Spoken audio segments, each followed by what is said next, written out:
3.0 मोदी सरकार के 11 सालों में कितना बदला भारत? क्या यह सभी को खुश रख पाया है या लोगों की प्रतिक्रियाएं कुछ और है? दोस्तों, मोदी 3.0 का यह सिंदूरी वर्ष रहा है। मोदी 3.0 जन सेवा, सुशासन और भारत उदय के 11 वर्ष का प्रतीक है। दोस्तों, तीसरे कार्यकाल का पहला साल अपने आप में बड़े फैसलों का साल रहा है। पहले से बड़े और कड़े हुए फैसले, गठबंधन के दबाव से मुक्त, भाजपा अपने एजेंडे से चला रही है सरकार। होता रहा है विरोध, लेकिन वक्फ बिल पास करते हुए दिखाए हैं। 3 राज्यों में जीत दर्ज कर पुरानी ताकत हासिल करने की कोशिश की है। दोस्तों, अब है मोदी सरकार के 11 सालों का लेखा जोखा। दोस्तों, नरेंद्र मोदी की सरकार बनने के बाद भारत की सीमा की तरफ देखने की हिम्मत किसी की नहीं हुई है। जब जब किसी ने गुस्ताखी किया, जब जब किसी ने तेवर दिखाए हैं, उसे मुंह तोड़ जवाब दिया गया और इसका प्रतीक है ऑपरेशन सिंदूर। दोस्तों, चाहे वो चीन का डोकला और गलवान में दिया गया जवाब हो या पाकिस्तान को हर आतंकी घटना के बाद नक्सलवाद अपने अंतिम सांसें गिन रहा है, तो आतंकवाद से कश्मीर आजाद हो रहा है और पीओके भारत में मिलने के लिए बेताब हो रहा है। तो चलिए दोस्तों, जानते हैं कि मोदी सरकार के 11 सालों में भारत कितना बदला है। क्या भारत को कुछ हासिल हुआ है या कुछ खोया है भारत में? दोस्तों, मोदी सरकार का रिपोर्ट कार्ड आपसे हम साझा करने जा रहे हैं। दोस्तों, प्रधानमंत्री नरेंद्र मोदी के तीसरे कार्यकाल का 1 साल 9 जून यानी कि आज पूरा हो रहा है। इस तरह से उनकी सरकार को 11 साल पूरे हो गए। ऐसे में बीजेपी इसे बड़े लेवल पर सेलिब्रेट करने जा रही है। मगर सबसे बड़ा सवाल यह है कि इन 11 साल में भारत कितना बदला है? आम लोगों के जीवन में कोई बदलाव आ पाया है या नहीं? क्या भारत की जनता उम्मीद करे कि आगे उनका भविष्य खुशहाल होगा? इन सवालों के जवाब जानने से पहले हमें जानना है कि देश के महत्वपूर्ण लोग और दुनिया मोदी सरकार के 11 सालों पर क्या कहती है। दोस्तों, आपको बता दें 11 सालों के सबसे बड़े काम क्या हुए हैं, जिन्हें की सुभाष घई, अन्नू मलिक जैसे बड़े बड़े दिग्गज है वो इनकी फेरिस्त गाते हुए लिख रहे हैं। जन धन योजना, 50 करोड़ से अधिक लोगों के बैंक खाते खोले गए हैं, जिससे आम लोग बैंकिंग से जुड़े। स्वच्छ भारत अभियान, देश भर में स्वच्छता और स्वच्छ पेयजल की उपलब्धता बढ़ाने के लिए बड़े पैमाने पर ध्यान दिया गया है। आयुष्मान भारत योजना, 50 करोड़ से अधिक लोगों को 5 लाख रुपए तक का मुफ्त इलाज देने वाली स्वास्थ्य बीमा योजना की शुरुआत की गई है। जीएसटी लागू करना, वस्तु और सेवा कर जीएसटी को लागू करके टैक्स सिस्टम को सरल और पारदर्शी भी बनाया गया है। प्रधानमंत्री आवास योजना, 4 करोड़ से अधिक घरों का निर्माण करवाया गया, जिससे गरीबों और मध्यम वर्ग को आवास की सुविधा मिल सके। उज्ज्वला योजना, 10 करोड़ से अधिक परिवार को मुफ्त एलपीजी कनेक्शन दिए गए, जिससे प्रदूषण और स्वास्थ्य समस्याओं में कमी आई है। इसके अलावा मेक इन इंडिया, भारत को विनिर्माण हब बनाने के लिए और भारत को विश्व में चौथी सबसे बड़ी अर्थव्यवस्था बनाने के लिए मेक इन इंडिया अभियान शुरू किया गया है, जिससे रोजगार के अवसर भी बढ़ रहे हैं। डिजिटल इंडिया, देश भर में डिजिटल साक्षरता और इंटरनेट कनेक्टिविटी बढ़ाने के लिए बड़े फैसले पर काम किया गया और दोस्तों बड़े पैमाने पर काम किया जा रहा है, क्योंकि स्टारलिंक है वो बीएसएनएल के साथ मिलकर भारत में आ रही है। प्रधानमंत्री किसान सम्मान निधि, 12 करोड़ से अधिक किसानों को प्रति वर्ष 6,000 रुपए की आर्थिक सहायता दी जा रही है। इसके अलावा नमामि गंगे परियोजना, दोस्तों गंगा नदी और उसकी सहायक नदियों की सफाई और संरक्षण के लिए बड़े पैमाने पर काम किया गया है।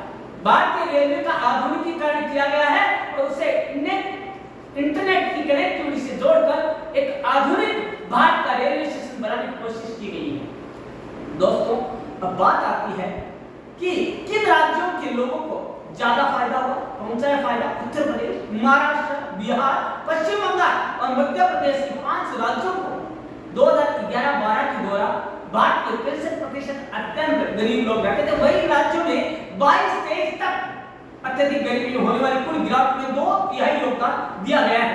दोस्तों ये इतना ज्यादा आंकड़ा है कि पिछले 80 सालों के मुकाबले बहुत ज्यादा है गरीबी हटाने के। किन योजनाओं से कम हुई है गरीबी? अब दोस्तों ये जान लेते हैं। विश्व बैंक के अनुसार पीएम आवास योजना, पीएम उज्ज्वला योजना, जन धन योजना और आयुष्मान भारत जैसी पहलों से आवास, स्वच्छ खाना पकाने के ईंधन, बैंकिंग और स्वास्थ्य सेवा तक पहुंच को बढ़ाया गया है। प्रत्यक्ष लाभ हस्तांतरण, डीबीटी, डिजिटल समावेशन और मजबूत ग्रामीण इंफ्रास्ट्रक्चर ने पारदर्शिता और अंतिम छोर तक लाभों की तेजी से डिलीवरी को सक्षम बनाया है, जिससे 25 करोड़ से अधिक लोगों को गरीबी से उबरने में मदद मिली है। अब कौन सी चीजें बना दी इतिहास? लालटेन और मिट्टी का तेल, जो कि गांवों की एक पहचान हो गई थी और अपनी एक मतलब कि परिपाटी हो गई थी कि नहीं लालटेन और मिट्टी का तेल ही हमारा जो सौभाग्य है। लेकिन दोस्तों इससे भारत के 100% इलाकों में बिजली पहुंच चुकी है। बिजली के आने से आने जाने का बिजली का वो खेल खत्म हो गया है। अब कटौती भी होती है तो किसी खराबी के कारण होती है दोस्तों, नहीं तो लालटेन और मिट्टी का तेल अब नहीं के बराबर काम में आता है। बेटा बेटी में फर्क दोस्तों, देश में बेटी के जन्म पर मातम सा माहौल घर में हो जाता था। अमीर से अमीर आदमी बेटी के जन्म लेने पर दुखी रहता था। कई तो घर में बेटी को मार देते थे। जन्म लेने पर उसका लालन पालन तो किसी तरह कर दिया जाता था, मगर ज्यादातर परिवार को मानसिकता ये रहती थी थोड़ा बहुत पढ़ा लिखा कर बेटी की शादी कर दी जाए। 22 जनवरी 2015 को पीएम मोदी ने इस योजना की शुरुआत की तो यह जन आंदोलन बन गया। पीएम मोदी ने आम लोगों को अपनी सोच बदलने को मजबूर कर दिया और आज 100% तो नहीं मगर इस योजना के आने से के बाद बेटियों को हर परिवार में बेटे की तरह माना जाता है, पढ़ाया जाने लगा है और गर्भ बीमारी की घटनाओं में दिन प्रतिदिन कमी आती जा रही है। सामाजिक स्तर पर यह बदलाव आसानी से महसूस किया जाने लगा है। बाहर स्वच्छ करना माताओं बहनों के लिए बड़ी शर्म की और बड़े डर की बात थी कि उन्हें शौचालय के लिए बाहर जाना पड़ता था। लेकिन दोस्तों अब मोदी सरकार के आने से 2014 से स्वच्छ भारत अभियान के तहत घर में ही शौचालय बनाने के लिए उनको सब्सिडी दी जाएगी। और दोस्तों आपको बता दें कि अब तक देश में 12 करोड़ शौचालय बनाए जा चुके हैं। अब तक 60 करोड़ लोगों को इस योजना का लाभ मिल चुका है। दोस्तों इसके अलावा सड़कों पर कूड़ा फेंकना, दोस्तों सड़कों पर कूड़ा फेंकने से क्या होता है? गंदगी फैलती है और स्वास्थ्य पर बुरा असर पड़ता है। दोस्तों इससे भी गांधी जी का स्वप्न था इसे स्वच्छता अभियान चलाने का, वो मोदी जी ने अपनाया, इसे दूर किया गंदगी को, धुएं से मुक्ति दिलाई। मां बहनों को गंभीर बीमारियां होती है तो उनके लिए एलपीजी उज्ज्वला योजना चालू करके उन्हें 2014 से पहले गैस कनेक्शन नहीं थी ज्यादातर लोगों के पास, लेकिन 2016 में प्रधानमंत्री उज्ज्वला योजना शुरू की 1 मई 2016 को और इससे माताओं बहनों को धुएं से मुक्ति मिली और उनके स्वास्थ्य में सुधार आया। दफ्तरों की चक्कर काटना, दोस्तों 1 जुलाई 2015 को पीएम मोदी ने डिजिटल इंडिया की शुरुआत की। उससे पहले क्या था कि लोगों को दफ्तरों के चक्कर काटने पड़ते, चाहे उन्हें रजिस्ट्री करवानी हो चाहे किसी भी तरह का और काम हो, छोटा सा भी काम है तो दफ्तरों के चक्कर लेके अब नहीं होगा, क्योंकि डिजिटल इंडिया जो बन गया है, डिजिटल इंडिया ने सबके लोगों को दफ्तर में जाने से रोक दिया है। इसके अलावा अब कैसे भारत का निर्माण किया ये जानना जरूरी है। जाते जाते जान लेते हैं दोस्तों, मंदिरों का पुनर्विकास किया है। मंदिरों का पुनर्विकास गलियां हो चाहे तीर्थस्थलों को महत्वपूर्ण पुनर्विकास हुआ है। दोस्तों काशी विश्वनाथ कॉरिडोर हो या महाकाल लोक उज्जैन मां कामाख्या मंदिर हो या राम मंदिर अयोध्या, केदारनाथ धाम और जूना सोमनाथ मंदिर के जीर्णोद्धार से भारत के आध्यात्मिक आत्मा को नई ऊर्जा और स्फूर्ति मिली है। ये योजनाएं धार्मिक भावनाओं के लिए महत्वपूर्ण होने के साथ साथ स्थानीय अर्थव्यवस्था पर्यटन को भी चार लगा ली है। सभी धर्मों के लिए वह काम ऐसा नहीं है कि केवल हिंदू धर्म के लिए काम हो, सभी धर्मों को, मस्जिदों को, चर्चों को, अन्य धर्मों के लिए भी पुनर्विकास का काम किया जा रहा है। पर्यटन को फायदा भी हुआ है दोस्तों। 2024 में भारत में 9.66 मिलियन विदेशी पर्यटक आए थे 77,882 करोड़ रुपए की विदेशी मुद्रा का लाभ हुआ था। अब खोई धरोहर वापस लाए दोस्तों, अब है भारत की खोई धरोहर वापस लाने के अभियान की गति पकड़ी है। 2013 से पहले विदेश से भारत केवल 13 चोरी की गई वस्तुएं प्राप्त की गई थी, लेकिन हालांकि 2014 के बाद से अब तक 642 प्राचीन वस्तुएं विभिन्न चरणों में भारत लौट आई है, जिनमें से अकेले अमेरिका से 578 कलाकृतियां लौटी है। यह एक ऐतिहासिक उपलब्धि है, यह बिना मोदी सरकार के प्रयासों के संभव नहीं था। राष्ट्र निर्माताओं को सम्मान, चाहे वो महात्मा गांधी हो, चाहे लाल बहादुर शास्त्री हो, चाहे सरदार पटेल हो, उनके लिए चाहे जलियांवाला बाग स्मारक हो, 11 आदिवासी स्वतंत्र सेनानी संग्रहालय जैसे संस्थान देश की स्मृति में बलिदान को जीवित रखते हैं। भारत मंडपों और नया संसद भवन भारत की सांस्कृतिक विरासत और लोकतांत्रिक मूल्यों को उभारने में अपना महत्वपूर्ण योगदान दे रहे हैं। संस्कृति का फैलाव, एक भारत श्रेष्ठ भारत अभियान और काशी तमिल संगमम जैसे आयोजनों से भारत की भाषाई एकता और संस्कृति को एक किया।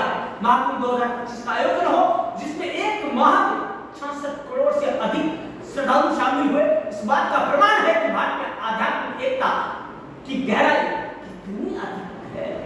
योग का महत्व दोस्तों, अंतर्राष्ट्रीय योग दिवस ने पूरे दुनिया भर में स्वास्थ्य और मानसिक संतुलन के प्रति जागरूकता बढ़ाई है। 2024 में उत्तर प्रदेश में 26 लाख लोगों ने एक साथ योग की शपथ ली और विश्व रिकॉर्ड बनाया, और 2025 का योग दिवस एक पृथ्वी एक स्वास्थ्य के लिए योग थीम के साथ मनाया गया। आयुर्वेद को वैश्विक मान्यता दी गई, विश्व धरोहर स्थलों में बढ़ोतरी की गई, और दोस्तों इसके साथ ही सड़क, विमान और राजमार्ग का विकास किया गया है, रेलवे का आधुनिकीकरण किया गया है, एयरपोर्ट का विकास किया गया है, और किसानों को मदद दी गई है, गरीबों के लिए भी योजनाएं हैं। दोस्तों ये इतना ज्यादा है कि यदि हम गिनाने बैठे तो इस सरकार की उपलब्धियों का लेखा जोखा नहीं कर पाए। अब सेना के लिए क्या किया? आत्मनिर्भर भारत, रक्षा खरीद नीति, उन्नत हथियार उपकरण, दोस्तों K9 वज्रास्त्र चलित howitzer, M777 ultra light howitzer और AK-203 असॉल्ट राइफलें ये सेना के जखीरे में शामिल की गई है। भारतीय नौसेना, भारतीय वायुसेना, असाइल और अंतरिक्ष युद्ध, दोस्तों इन सब की जब हमने सफलता देखी, वो देखी ऑपरेशन सिंदूर में। वहां पर क्या हुआ? इन सब की सेना की सफलता यह जाहिर हुई कि नहीं, कुछ देश में काम हुआ है सुरक्षा की दृष्टि से। अब जान लेते हैं कि हमने अंतरिक्ष में कहां छलांग लगाई। एक ही रॉकेट से 104 उपग्रह हमने दागे हैं। 2017 में इसरो ने एक ही रॉकेट से 104 उपग्रहों का प्रक्षेपण कर एक वर्ल्ड रिकॉर्ड बनाया है। चंद्रयान 2 2019 में भारत ने अपना दूसरा चंद्र मिशन चंद्रयान 2 लॉन्च किया, जिसमें एक ऑर्बिटर, लैंडर और रोवर शामिल। गगनयान मिशन, भारत सरकार ने गगनयान मिशन को मंजूरी दी है, जिसका उद्देश्य 2025 तक भारत के अंतरिक्ष यात्रियों को अंतरिक्ष में भेजना है। स्पेस स्टेशन विकसित करने की योजना 2025-50 तक भारत अपना स्टेशन बना लेगा अंतरिक्ष में, यह भी योजना है।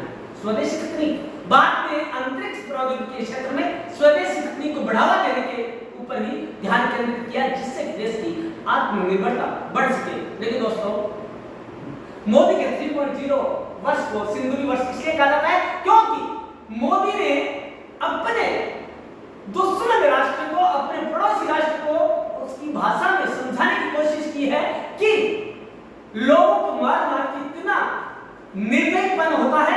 इसे ऑपरेशन सिंदूर के जरिए समझाया और समझाया सिंधु जल समझौते की संधि को निरस्त करके, ताकि उसके समझ में आए कि कैसे दिल कर मरा जाता है और कैसे गुहार लगाई जाती है जान और माल की। दोस्तों आपने जाना मोदी सरकार की उपलब्धियों के बारे में। 11 साल मोदी के 3.0 11 साल। अब आप क्या जानते हैं दोस्तों और क्या जानना चाहते हैं? दोस्तों इससे आप ध्यान से सुनिएगा, क्योंकि कई सवाल आपके जीके के हिसाब से भी महत्वपूर्ण बनते हैं, और आपके लिए कमेंट बॉक्स खुला हुआ है, आप अपनी प्रतिक्रिया देने के लिए स्वतंत्र। धन्यवाद।